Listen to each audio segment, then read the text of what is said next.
thanks everybody for being here. I'm really excited to be with you all. And I'm not going to say very much, I promise. The one thing I do want to say, there's an old, whenever you say it goes without saying, you still somehow have to say what it is that goes without saying. The thing that goes without saying in this conversation is not really about just the technology in mental health. It's really about it. We're always talking about a larger socio-cultural surround. So we're not talking about technology as technology, but really technology as it's situated in the world we are in this moment. So anyway, that's what goes without saying. Anyway, and I want to start with a question for Cynthia and for Emily first, which is, what are some things that, and I'll get to you to Rosie in a moment, but what are some things that adults often misunderstand about how young people actually experience technology in their daily lives? You want to go first? Yeah. And by the way, this is, you can feel free to talk to each other without, waiting for my prompts. Yeah. So. Okay. So what do I think adults often misunderstand about young people?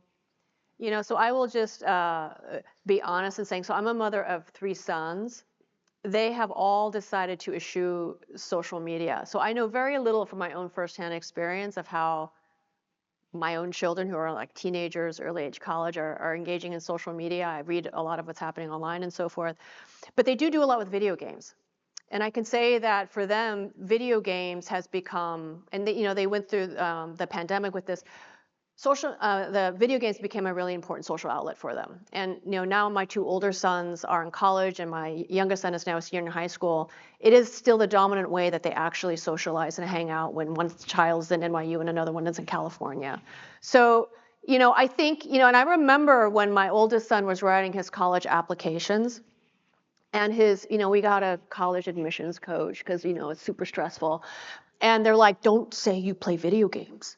Like, don't say it. It was like a negative taboo. You just don't, but it was such an important part of his life. So they ended up talking about Dungeons and Dragons as an in-person game when he really even played that online.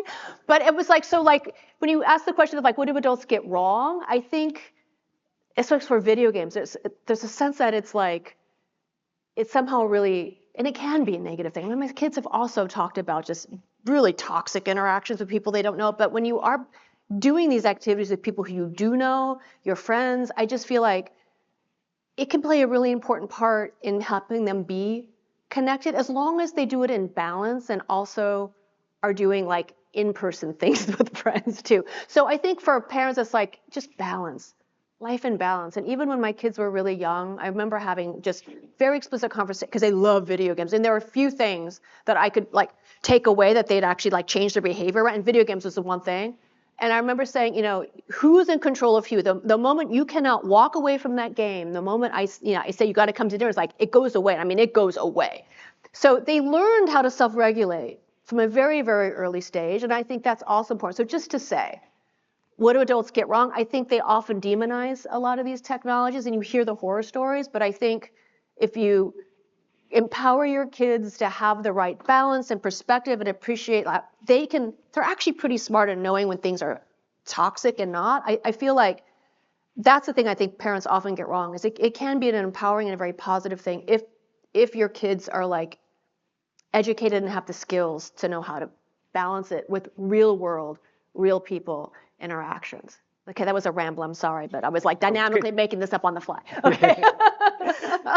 I feel so grateful that I think for the last dozen or so years, my research has given me a lot of opportunities to listen to young people share their perspectives about what it looks and feels like to grow up with different technologies. And one of the lessons that I have had to learn again and again and again is that even when adults see what teens see on their screens, we don't see it as they do. And this makes listening absolutely critical if we want to understand the nature and the impact of the experiences they're having. I think about it sort of imagine you're sitting in an IMAX movie and you're sitting next to a teenager and you're looking at the same content on the screen, but they have the IMAX glasses on and you don't. So they're seeing things with details that you're not seeing that feel like they're coming right at them, and they're feeling with an intensity that you might not be feeling even though you're looking at the same screen. And I think in a lot of cases, we have these developmental drives that just elevate the experience, the intensity of what's going on. And adults can sometimes fall into this trap of thinking that if we know what they've seen on their screen, we have the full picture. And in fact, we only have one thin slice. So if we want to understand what they're experiencing, what they're thinking and feeling, and what it means and why, we have to be defaulting to listening mode again and again. And I think this is sort of a perfect panel to follow up on Meryl's talk, because Meryl gave us such a powerful case study of what it looks like when we listen and the kinds of stories we hear and learn, and how they force us to check our assumptions and rethink our theories and create space for much more textured narratives. So Rosie, are you used to adults misunderstanding what you're doing online? Sometimes, yes. And I think that something adults often misunderstand about technology is that it isn't just a distraction, but it's a fundamental part of our social life, self-expression, and learning. Online interests, they allow teens to connect with peers who share the same interests and hobbies. And I gather, and you're an organizer. Yes, So, I am. See that Latina. So can you say a little bit how you're using technology in your organizing?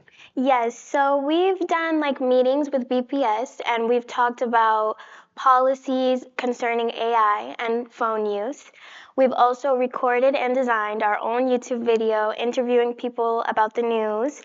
And most people come to agreement that, social media can sometimes inform, not accurate things. So, I'm sorry. Yeah.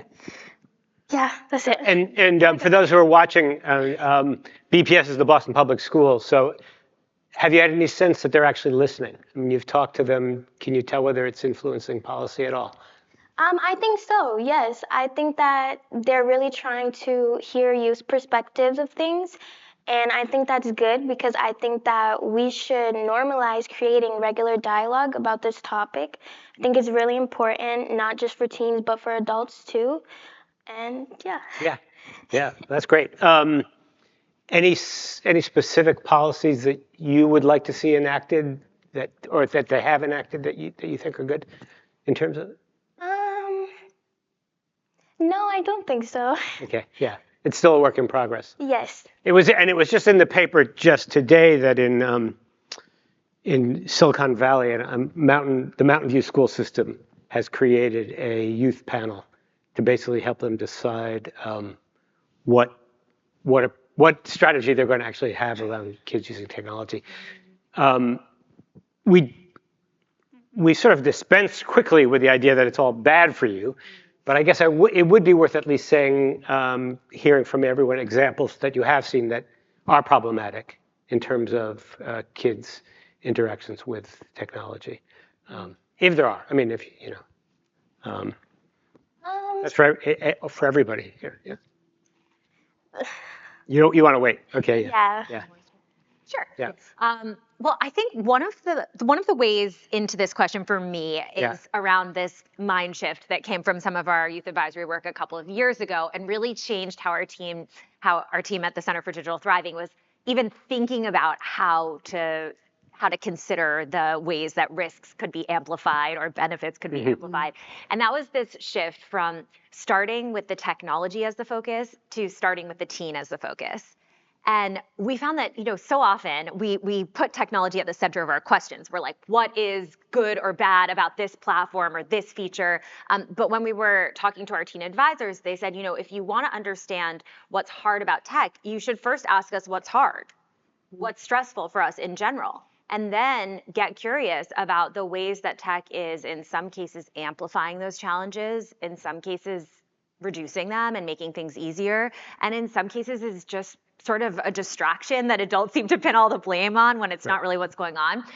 So one example that came out of some of that that listening work was a study we ended up doing on grind culture, or sort of productivity culture, hustle culture.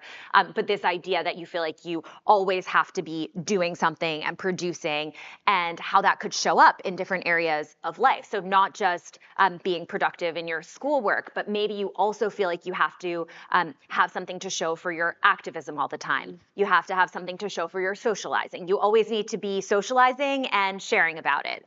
And of course, not all teens feel this way. We know, I mean, I think in this group, we say all the time, teens are not a monolith and they're having very different experiences.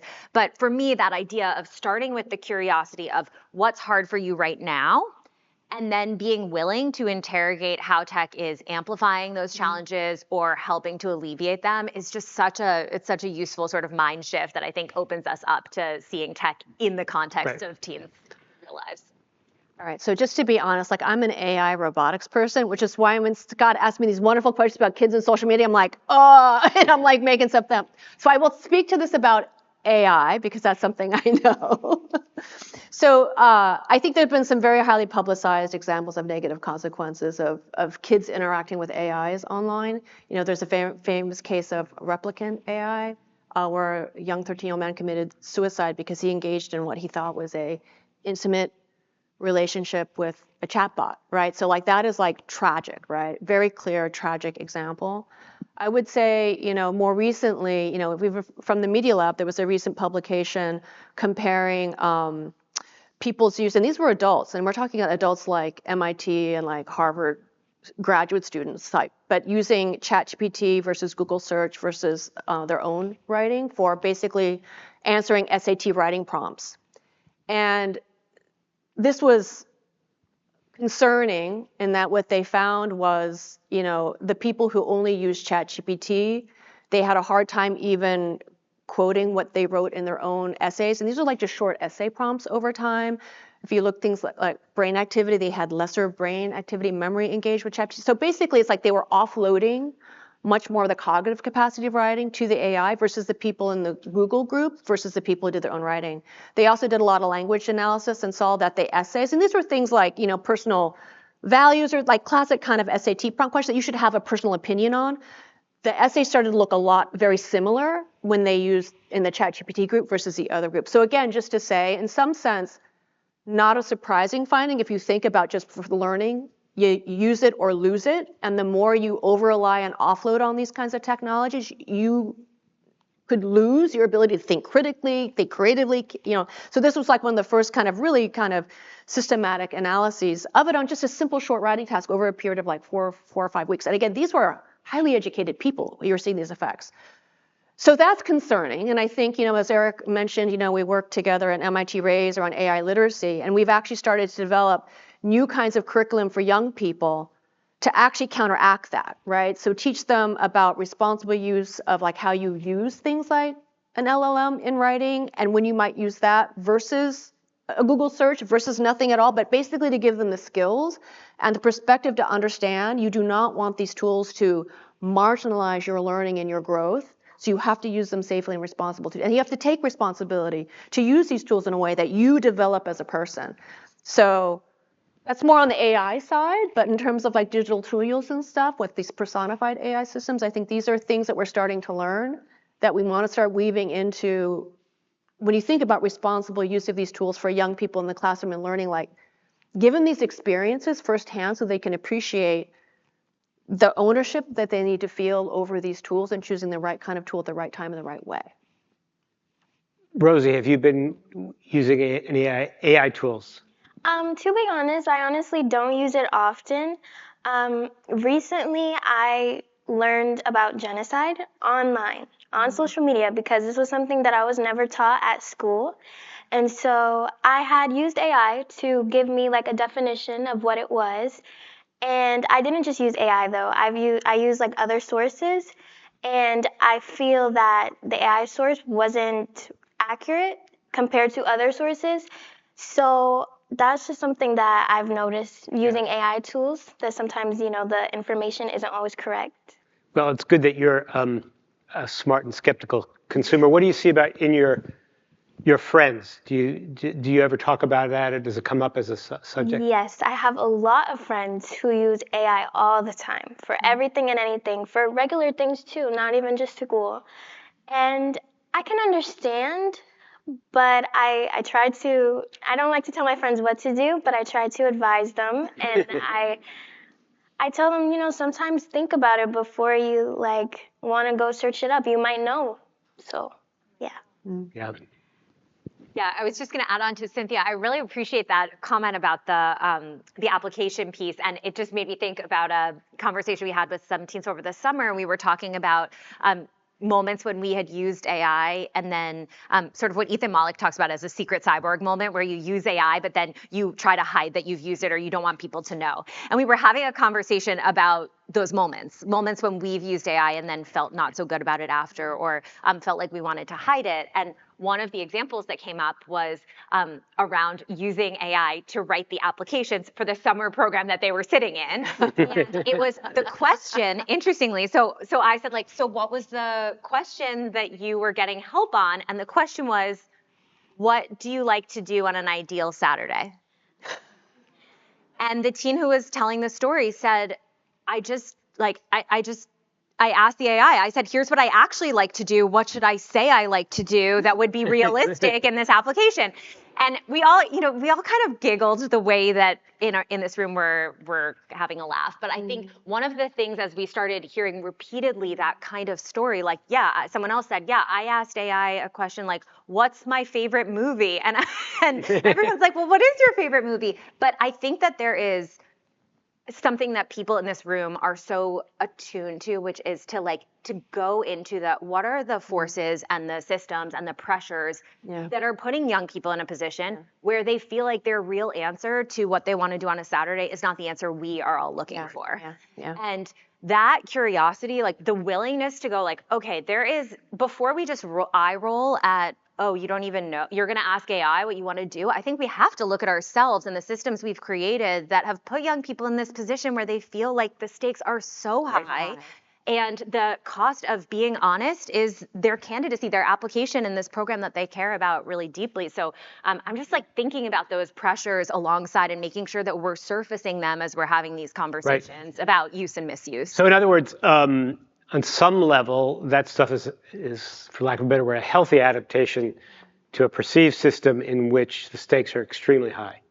Kids growing up today, and I think it's probably a function of increased inequity.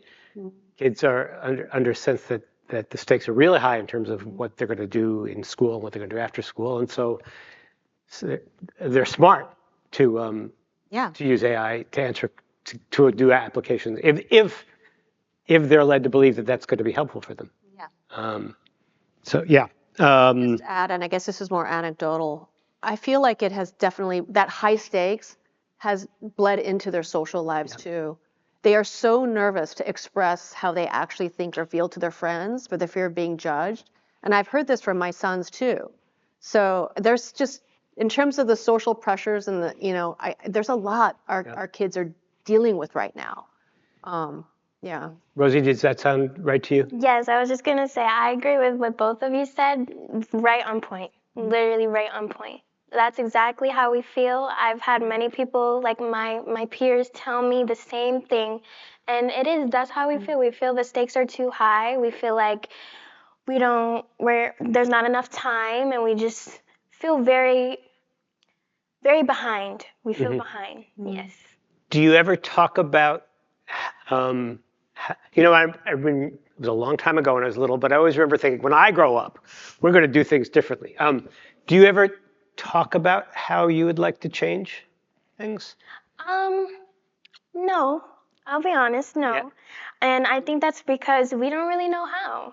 So we don't know. Yeah. I mean, and the reality is adults in the room don't know either, so it's It's mutual things. Yeah. But to get off the pessimistic piece for a minute, let's just talk briefly about what sort of skills kids are developing and maybe in the future should be developing around, since the technology is so pervasive. and I'll let you start, Rosie, if you have things that you're aware of as sort of skills that, I know not to put too much pressure on you, but yeah. Can you elaborate a little bit? Like, what kinds of abilities are particularly useful for sort of navigating, a world in which you're getting information from TikTok or from, I mean, you should even mention to us which social media platforms kids are using most, and sort of, as you mentioned, you sometimes are able to step back when your friends aren't. So I'd be interested in knowing what are the skills that let you step back from stuff and look at it skeptically. Yeah. So I'll speak from my experience. Honestly, I feel I was very closed-minded when it came to social media. I only believed what I saw, and I didn't try to, see if I could first have my own opinion. It was kind of like if I saw this, I agree, so that's it. But I didn't have my own opinion. So what I've come to realize is that I'm looking at my social media, and I'm like, what am I watching? Like, what am I doing? And I'm like, some things I agreed with, some things I disagree with. And I think over time, I just realized social media is very different from the real world. And I think that we get confused sometimes, and we don't really know where we fit in both worlds. And so for me, what I did is I had a little break, and I deleted all my social media, and I deleted it for a couple weeks. I won't lie. And honestly, it really put things in perspective for me. At first, I discovered more things about me and what I like. Second, instead of when I'm bored or something, I would watch a movie or do something else other than being on my phone, because I think that it's really hard to find other things to stimulate our minds. So yeah, I think for me, it was just more trying to figure out what I am without social media. And do you think most of your friends do that at some point, do a cleanse like you did, or? I know one other person that has done it, and it was actually what inspired me to do it. I don't believe a lot of people do it, and I think, it'll be good for a lot of people, but no. Yeah. And you think you could help us identify what influences in your life might have made it possible for you to do that? I mean, who or what in your past sort of gave you the wisdom? I mean, it's really what you're talking about is real wisdom. I mean, right? Isn't that? Yeah. I just want to do that. I'm just curious if you could identify sort of what might have helped contribute to that. I would say I will say I got exposed to the internet at a very young age, and I've been on it ever since.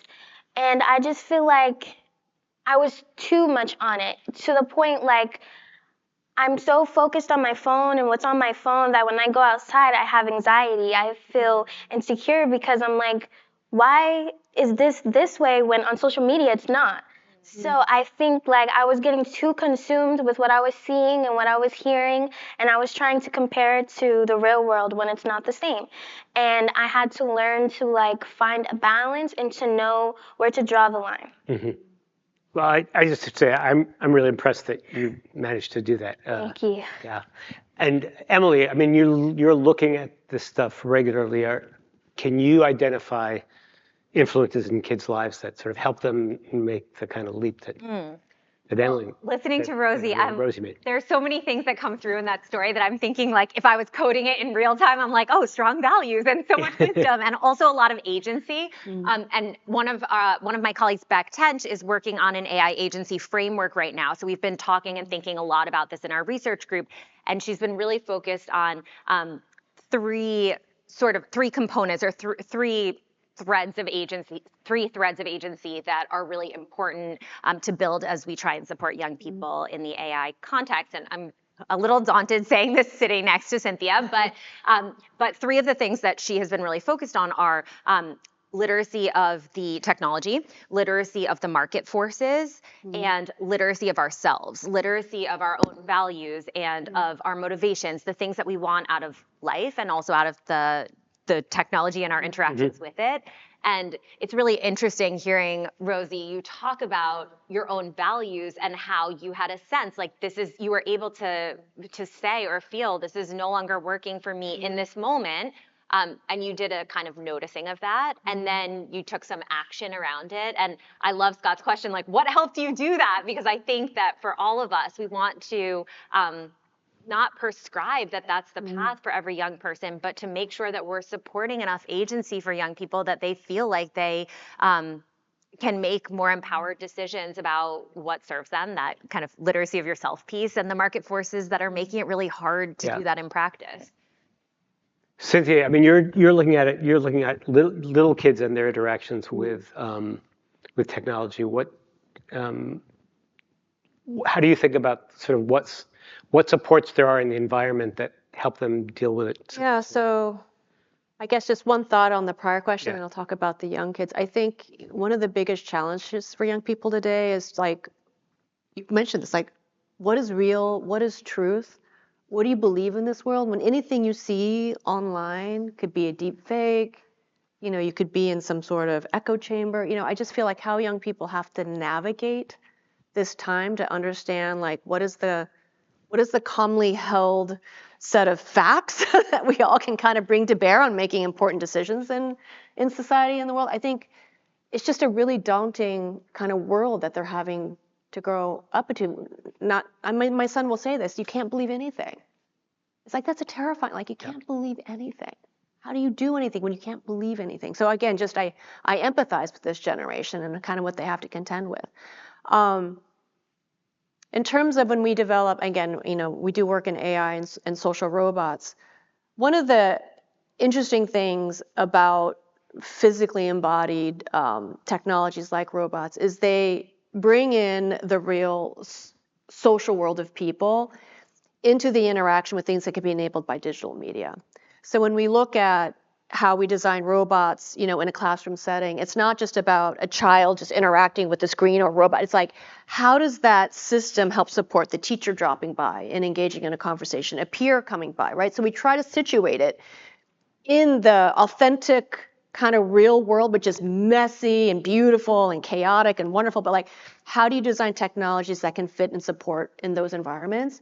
Because certainly when you're dealing with young children especially, right? I mean, they're going tremendous social emotional development. You certainly don't want to do anything that diminishes that or derails that in any way. So the primacy of the human relationships is always core to how we design things. And then you can appreciate the advantages of digital media in personalization and, being able to answer kind of all kinds of questions about, whatever the internet has. Like, there's advantages to it, but you want to basically really try to design things that the robotics, the technology of it serves the child in the right way, and then it doesn't ever kind of dominate or detract from what's critical in the social emotional environment of real people in the real classroom. Mm-hmm. So it's trying to find that balance. And I think what we're hearing from Rosie is this challenge of, like, young people are in their digital world so much that they're confronting the real world, and there's a dissonance. And then how do you make sense of that? And I guess, for young children, we want to make sure that they're in both, and if anything, even stronger in the real world, but supported by the digital if and when it makes sense. So just how do you help people of all ages be fluent and facile in both of those, and which of those worlds is really important for your development, decision making, learning, right? I think this is what we're all having to navigate, even as adults. And as you're designing something for a child, to interact with, how are you thinking about the adults in the room? I mean, who are the adults in the room, and how do you address them? So we've looked at the case for young children again, adults in the room being a teacher in the classroom, but also we've been looking at adults in the room being a parent at home. So a lot of our work has been motivated by, we all know, like,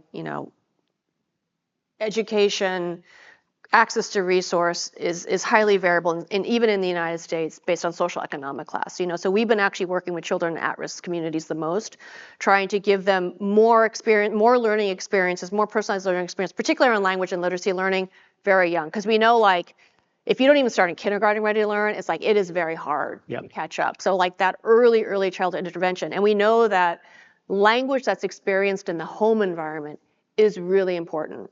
And we know that different kinds of cultures and different kind of, like, You just talk to your kids differently, right? Some just less so, frankly, right? And so the robot basically is a facilitator to actually help parents and kids have richer, engaging, more vocabulary-rich conversations. So the robot is, stories and so forth, but it's more of actually playing that role. It's actually trying to focus on the conversation happening between the parent and the child.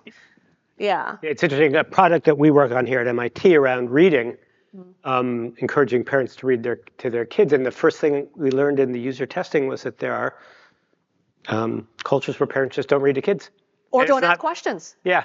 And it's not, they do other things. I mean, it's not. Do other things, right? So it's just. So, yes. So modeling, encouraging, showing them like it's actually really important. Yeah. You talk to your children. Like it's just that, right? So in some sense, the robot helps to model. Mm-hmm. It's never like telling the adult what to do. It's like just modeling it and enticing and encouraging. And then you see richer conversations. And so that's really what you want to see. Yeah. Rosie, now I remember when you're 16. I remember at 16, you're sort of enjoying not having anything to do with adults except where you have to. But what role do you see adults playing in your life right now? And particularly around your use of technology? So I'm an older sister, and I was always independent. So I never really needed anybody to tell me like what I needed to do because I always did it. Like I was just that kind of kid. I just did what I had to do. But I think about it now, and my mom, she works really hard. I have two sisters, and my baby sister, she loves her tablet. She loves her brain rot. And I think that me as an older sister, I can't really necessarily speak for the adults in my life, but I can speak for myself. And I say me as an older sister, I try to do as much as I can with my sister off the tablet, but also with, so she knows how to balance it out the same way I do. And so she can still play outside, socialize, learn things other than from a screen, but then also have her time to relax and watch something or, Yeah. But you're in school here in Boston, right? Yeah. No, I currently do homeschool. Oh, cool. Yes. Cool. To your friends, do you hear from your friends about? Yes. Any word about how they feel the adults in their lives are, whether positive or influencing, particularly around these questions around technology? What do you hear? I've heard things, and mostly negative. Adults, kind of, from what I've heard, they have their own opinion and they kind of just stick with it. They don't try to understand. They don't try to be open-minded about what teens are doing and what they're seeing and what they're hearing. Yeah. Any thoughts about that, Emily? Which piece? About just sort of the role of adults in this. I was just thinking I should be home reading to my little kids. I think that it feels like the classroom and school context are one place that's really ripe for thinking together cross-generationally about what we need and how we meet this moment. We've been thinking a lot about we have been co-creating resources with teens and with teachers to help facilitate classroom conversations about AI use and different guidelines. And one of the reasons is we heard a lot from both of those groups about the pressures that make it really hard to figure out what the right path forward is and to even have the conversations together. I think probably a bunch of people in this room have seen it, but if you haven't, Justin Reich and his colleagues did an awesome guidebook that's by educators and for educators. And it really tees up some of the questions and tensions and pressures that I think a lot of educators are feeling as we try and grapple with what the practices should be in our own classrooms and schools. So I'll just give you one example. One of the resources that came out of this co-creation work is a resource that's meant to help teachers and students align on AI use for a particular assignment. And the way that we call it align on the line, and I think that's the latest in the name is it's changed a few times, but the practice is basically you very quickly, you look at an assignment and you very quickly as a group identify all of the ways that you could possibly use AI to support that assignment. And the idea is identify everything, the things that you know are a terrible idea, not allowed, the things that you think might be okay. And then very quickly as a group, you do a collective sort of sorting. And you can do this individually and then sort of level it up or together. But the idea is what's totally fine? What do we think is totally over the line, not okay? And what's in the gray area? And then you very quickly can just talk through and decide together about whether the gray area activities are going to be over the line or under the line for this particular assignment. And one of the reasons, I mean, this actually goes pretty fast. I can facilitate it in my class in like 10 minutes. But one of the things that I love about this is that it builds in a habit and a practice of slowing down before we start the assignment, before we turn to a tool, and thinking about how we want it to fit in. And it creates a way lower judgment context for students and teachers to think together, and the teacher to make visible their learning goals and their expectations. And it has a sort of assumption of good intentions baked in, but critically, I think what it doesn't have is an assumption that the teacher will be able to anticipate every possible use case, which is something that I think we hear from teachers feels impossible right now. Right. And so anyway, that's just one example. We have a whole suite of classroom practices we've been working on, but all of them are a response to the tensions we're hearing educators and students give voice to that are not being well reconciled by the guidance that's coming kind of top down about school policies and guidelines. Right. Yeah, so I'll give a shout out if Danielle, my student Danielle is still back there? Yeah, they're Danielle. Okay, so Danielle is doing these awesome workshops around students and teachers and stakeholders in schools to develop their AI policy.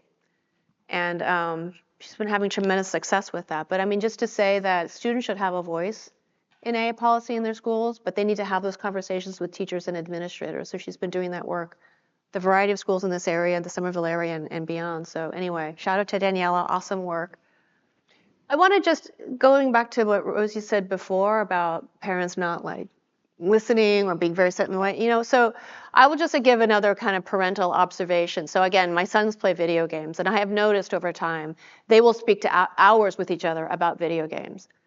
They will not, I will try to pull conversation from them, and they will won't say anything, So I have learned to be curious about their video games. Yeah. Because when you show curiosity and you want to understand and now they will talk to me. So just to say, I think for parents to also reach out and try to meet kids where they are and what interests them, I think that's just really important to build those bridges. And I've just seen that in my own family, right? Just by observation that, this is their passion. This is what they know infinite knowledge about. And I can learn really fascinating things about them, from them, their social lives, all kinds of things once I can connect to them about the video games, right? So anyway, I feel as adults reaching out and connecting to our kids where they are and what their passions are, I think is just important for us to also appreciate. Yeah. I think in both what you're saying and in Emily's example, what's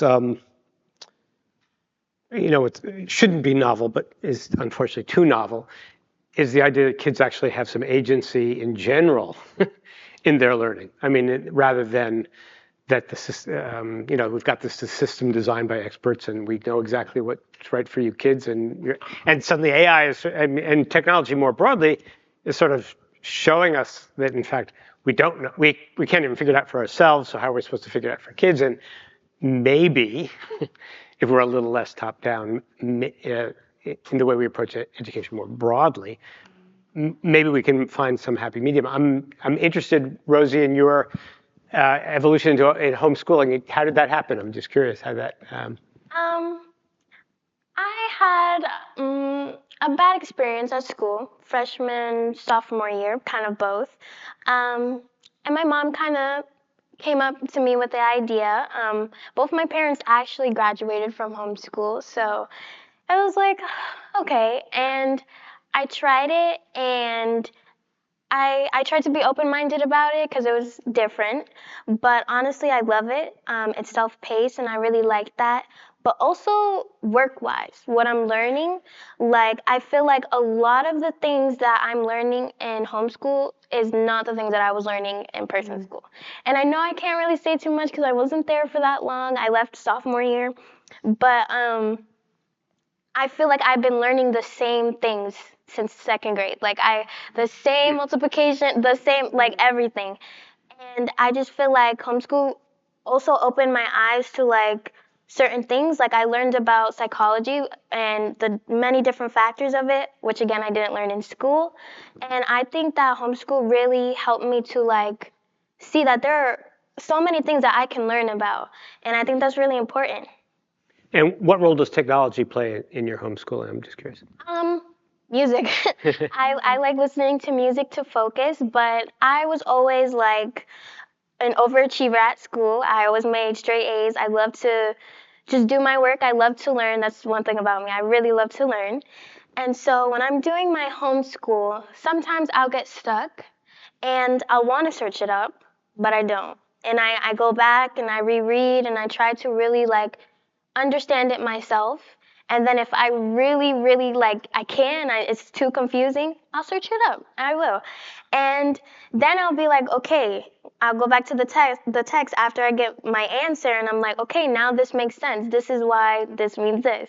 So, yeah. So yeah, okay. So it has afforded you the opportunity to really take agency, as we were just saying, in your own learning. Can I ask Rosie a Yeah, question? sure. Rosie, when you say search it up, where are you searching? Not AI. I really like, I'll be honest, I kind of dislike it. I'll use it for certain things, but I really try not to. So I search it up on Google. I love Google. Yeah.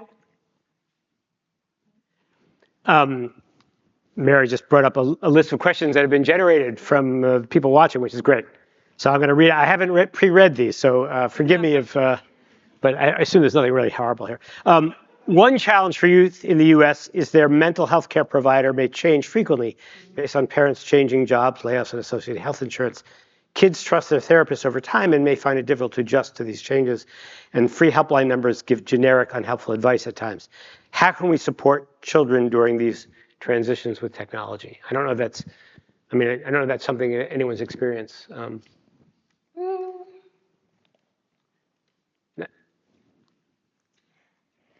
I thought I had an answer. Yeah, you don't have to be an expert. Does anyone on the panel have some experience with that? So. I would just say, there's increasing number of AI mental health coach apps happening online.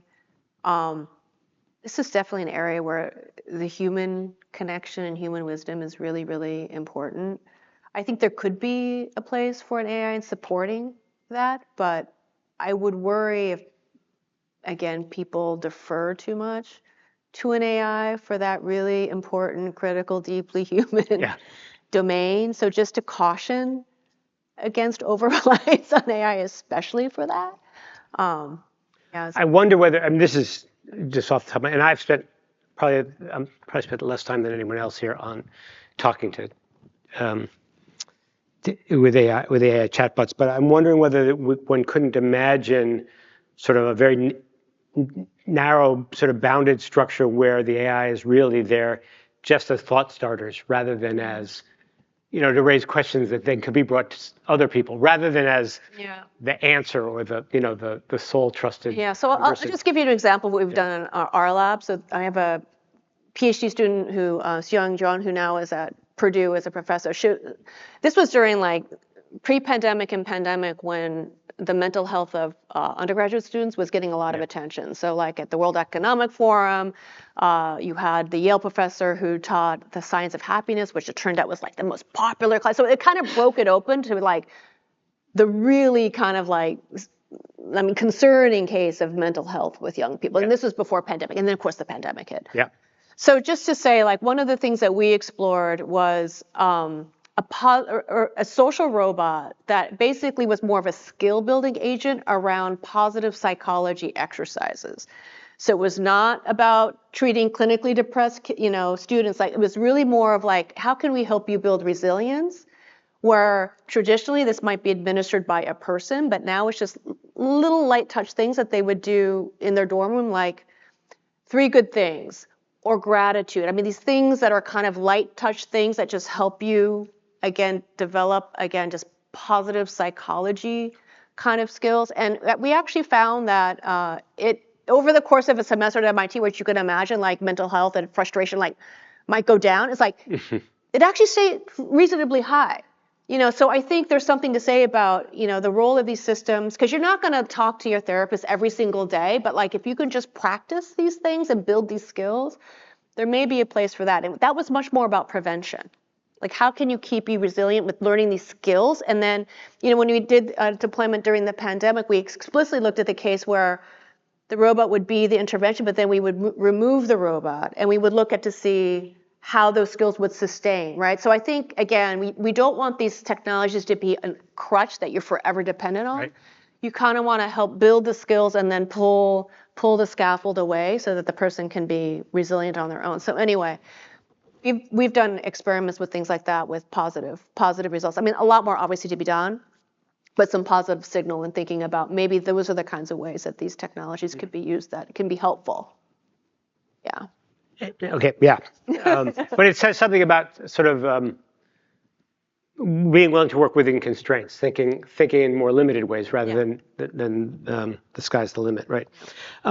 Here's the second question. As educators, what are some subtle ways we can lower the stakes of honesty in discussions or assignments or admission materials? I guess I interpret that question to say, how could we? I'm not even sure what they mean by lowering the stakes, but. Do you want to start? Yeah. You can. Sure? Yes. Yeah. Okay. Well, I think discussions and admissions feel like 2 different categories that might need sort of different intervention approaches. But I think that there are a bunch of ways we can do it in our classrooms, including by having discussions, even perhaps where people can share anonymously. And then, so one of the ways that we will have a secret cyborg discussion sort of facilitated is sometimes by having people write on a Post-it or even just doing like digital submission. And you can curate the list before it's like visible to everyone. But then you can ask people a question like, when do you feel pressure to be a secret cyborg, like to use AI and try and hide it? And then you can do a gallery walk. So you surface some examples and then you do a gallery walk, or you use a thinking routine like notice, wonder, connect, where you say to people like, okay, looking at all of these responses, what's something you notice? What's like a question that comes up for you? What's a point of personal connection? Pick any of those prompts. And one of the things that we found is that can create it can really change what feel like the stakes, but it can also create a context where people feel sort of validated in naming a pressure. And then of course the question is like, what do you do next? So I think we want to make sure that when we lower the stakes, that we're not just creating a gotcha context 20 minutes later, but and you have to know your context, because in some cases you can imagine that if you create that space, people are talking about what everyone does in the other person's class, and who did what on the big project last week. So I think the question is, where do we take them? But just the practice of putting things into the open and doing it in a way that maybe isn't directly tethered, to your own name and identity, and then inviting people to be in conversation about it, I think is one concrete practice that helps with this. So it's another example of once you've sort of surfaced everything and everyone can sort of talk about it and share it,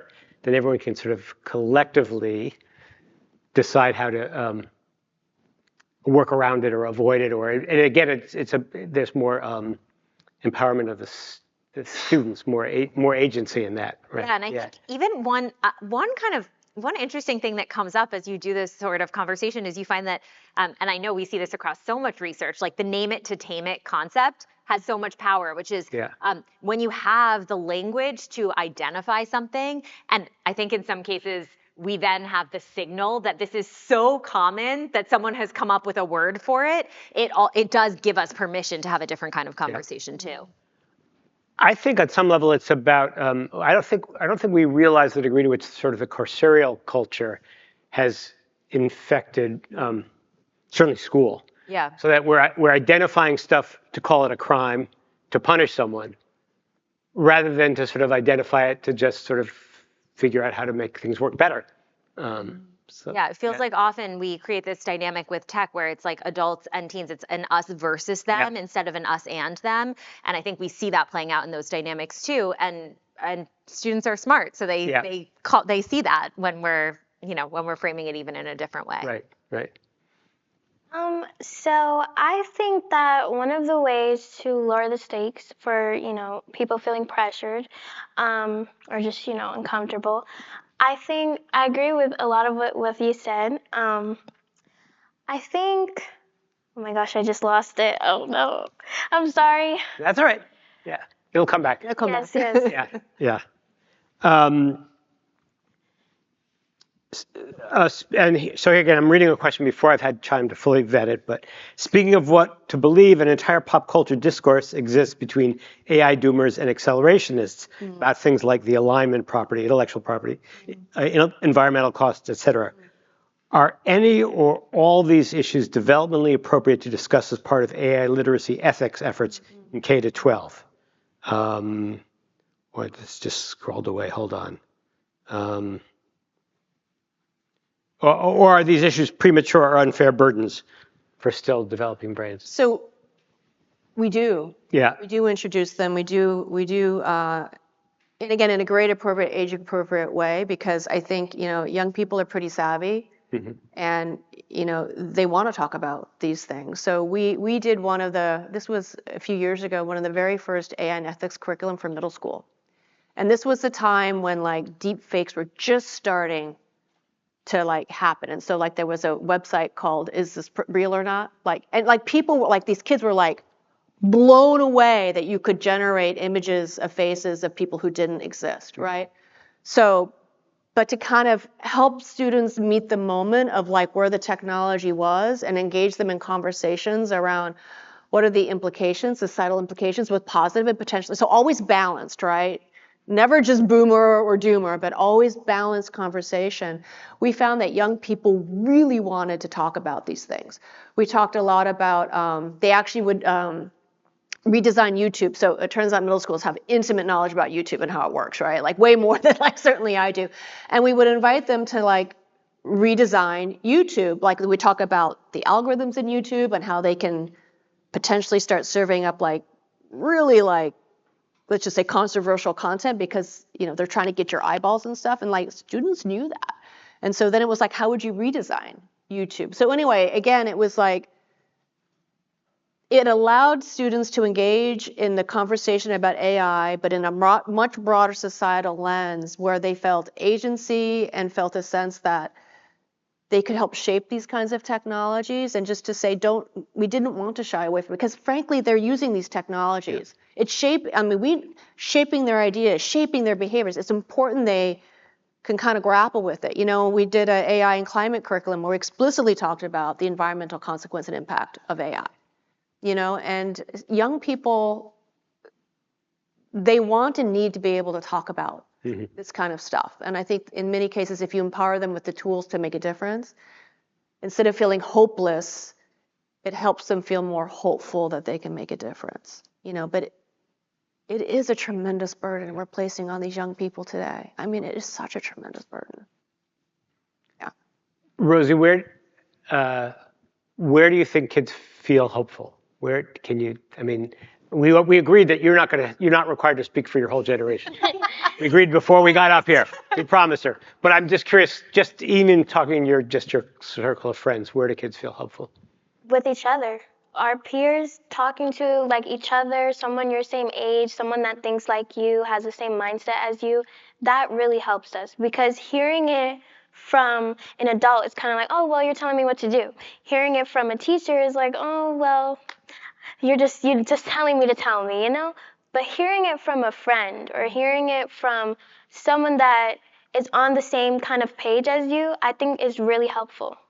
I think that teens really help each other in ways that they don't even know, but just like giving advice or just trying to talk to each other, really like talking to each other, I think is really helpful for us.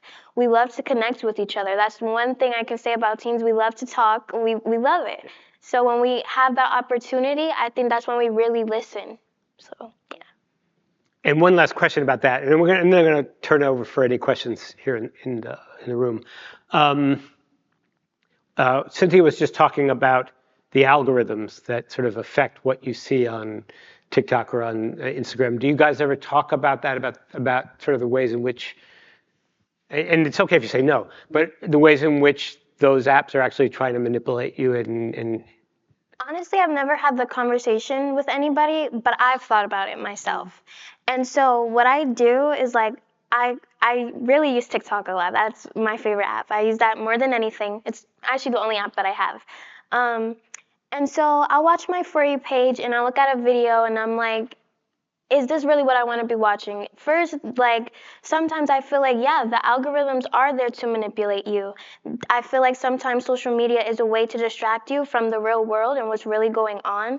They'll show, like, things that they know teens will automatically want to be interested in. And so it kind of just, like, distracts us from everything else. So, yeah. Great, thank you. Yeah, so let's take a few questions from the folks in the room, if they're already. Sure. Oh, yeah, the mic is coming around. Rosie, I have a question for you. So I've spent the past year really studying a lot of these emerging AI literacy frameworks. And I think some of the assumptions with these frameworks is like, how do you become responsible using AI? And it kind of supposes that you have to use AI or learn how to use AI, right? And I think a big part of the AI literacy piece for me is discerning where you don't want to use AI and doing it in a very values informed way, getting back to what my colleague Emily was talking about the awareness of yourself, right? So I'm curious, at your age, what type of guidance, support, or conversations would you want to have to make that kind of discernment of what aspects of my life do I want to keep analog? You know, what I don't want to use AI, not because it's a reaction or some sort of skeptical approach, but because I don't want to use it for XYZ reasons, which is a good feeling, right? When you make that. So I'm curious, what would you want? Any shape or form? Yeah. Let me see. Let me think about it. Yeah. I think I would want motivation. That is my biggest thing. I think it took me a really long time to really feel like I don't need to use social media as a way to know something. I can figure it out on my own. And I feel like a lot of that has to do with motivation. It was either like I'm not motivated, so I don't feel like searching it up. I don't feel like, really trying to think about it, so I'd rather search it up. Sorry, my words are getting mixed up.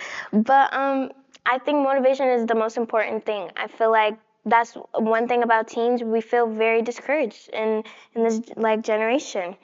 And I feel like motivation, we thrive on motivation. So yeah. I can definitely relate with that. I think intrinsic motivation is super important in the sense that I always make that joke where writing a love letter, you want to write it your own words. You're not going to outsource a love letter to ChatGPT because you're so in love with this person. You were like, I want to describe. So how do we preserve that love for learning, just so that you want to do it yourself in a way? So I really, the motivation piece makes a lot of sense. I think one thing I've noticed that educators and teachers have done is they'll kind of put something on the board and they want you to just figure it out on your own. That's it. And I'm not saying just give us the answer, but I mean try to hint to us, try to get us to really use our brains. And I think asking the right questions, also really hearing other people's opinions and trying to understand why they're coming from that perspective and how can you incorporate that. Does that make sense? Yeah. Okay. Thank you so much. Got a question right up front, Meryl. Thank you all for talking so candidly and so full of knowledge when it comes to kind of all things young people and technology and well-being. So question, thinking about youth mental health and technology, a key, both I think, topic that relates to technology and mental health is sleep. And I say this as a mom of an infant. Very blessed that my child, youngest, sleeps very well through the night. But I hear all the time from young people that it's like sleep I feel like my sleep is being stolen by technology, or certainly the young people that I spend a lot of time with, even without technology, like they don't have good nights of sleep. And so wondering both from like your own experiences, Rosie, you're talking about your peers, like what your friends do, how they think about their sleep, and like what's, how to fix it, in working with undergrads even, or just in your research, because we know how important sleep is related to depression as it relates to anxiety, the exacerbating other conditions. Sort of where you think the possibilities are for protecting that when it comes to the design of technology, like just all your thoughts on what sleep has to do with all of this. So I think that tech designers, I think that they should limit so many like addictive features such as like endless scrolling and implement features that promote a healthier use, which is like time limits. And I say that because I know that there are features like that, but they're really not effective. I think that it needs to be put out there because it's really important. It's really hard for me to go to sleep. I won't lie. Like, I'll scroll sometimes and I'm like, this is too much. Like, I need to go to sleep. I'm up at 3 a.m. scrolling on TikTok for hours. That's not good. And I think that it's really hard for us teens to really find something to stimulate our mind, especially when it comes to sleep. And I feel like it has a lot to do with our phones and how they're designed. And yeah, does that answer your question? Okay. Yeah, I mean, we do know that the stuff is in fact designed to keep you awake at night, Yes. rather than to.